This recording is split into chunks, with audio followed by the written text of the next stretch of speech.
What's your reaction to Kaepernick's protests? Yeah,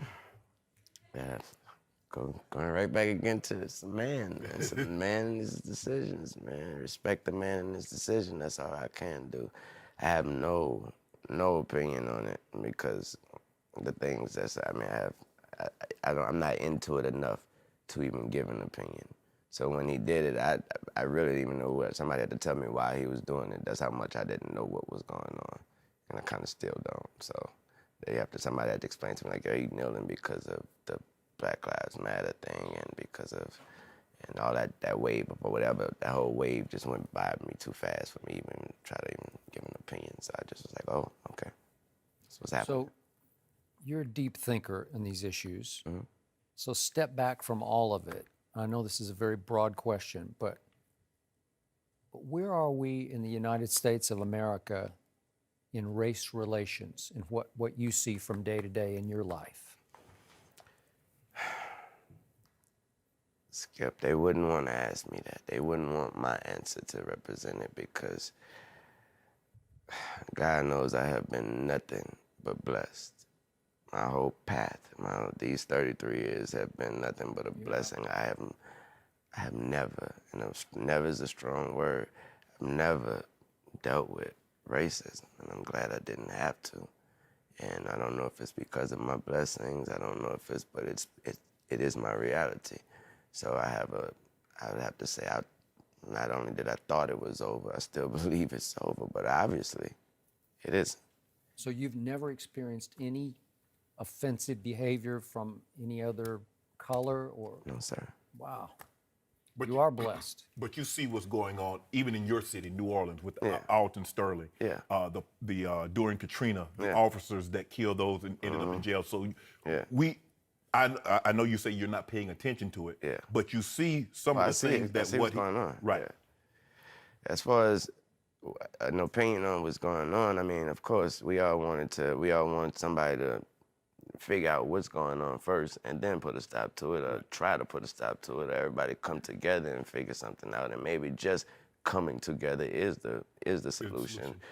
But we'd have to do that first. And obviously we have a bunch of differences, people feeling this way, people feeling that way. When you come to a person like me, my answer is always the same, man. My politics, my flag, my country, my nation, my world, all that is Reginae, Cameron, Neil, and his brother, Tony. That's it. That's my nation, that's my flag, that's my world, that's my protest, that's my don't protest, that's my everything. That's all that matters, those 4 kids to me. So go one level deeper with me. I remember one time I saw you after you had done a concert, I think it was in Westchester, different kind of neighborhood, but I asked you what the racial breakdown was of your audience. Do you remember this? And you told me the only black face you could see in the whole audience was your makeup artist. I believe that's what you said, and she was in the front row, right? A lot of white kids love rap. Yes. Explain that. What does that say to you? What's the message of it? What's the bigger picture of it? I don't want to be bashed because I don't want to sound like I'm on the wrong if there is a side, but I thought that was clearly a message that there was no such thing as racism. That's what I thought that was. Okay, I got That was a perfect example. When I look out and I come up off the stage, when I'm coming out the bottom of the stage of my show, when I'm on tour, and I'm in my stance or whatever, and I open my eyes and I see everybody. I don't have this type of crowd or that type of crowd. My crowd has always been everybody, thank God. And that's all I can answer for. So.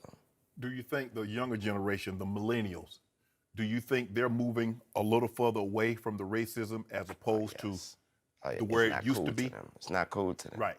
It's not cool to them. It don't matter to them. And when it's so not cool that it doesn't even matter to them. They're like, what?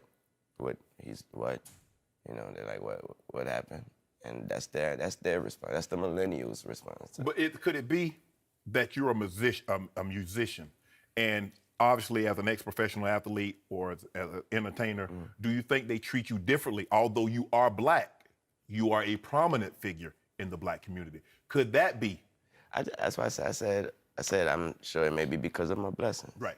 Yeah, I'm sure that's why my path has been different. Right. But I'm be first to want to say I'm sure that it has a lot to do with it, but Right. it also is the person that I am. I believe strongly that it's the person that I am. You treat people a certain. Exactly. Like I said, Wayne, I commend you. I'm glad you're speaking. You're not embellishing a story. Being from New Orleans, experiencing what you've been able to experience. I remember reading where you say you accidentally shot yourself, but racism is real. He knows it's real, although he hasn't experienced it. With that said, that night, that day Yeah. that I shot myself, the police, I was the only person in the house. Right. Police came through there. They knocked the doors down. I was on the floor. Right. They jumped over. They all hopped over me and went looking for the drugs and looking for this and that. It was a white police that came, ran up there and stopped and said, "What the are y'all doing? Do y'all not see this baby on the floor?"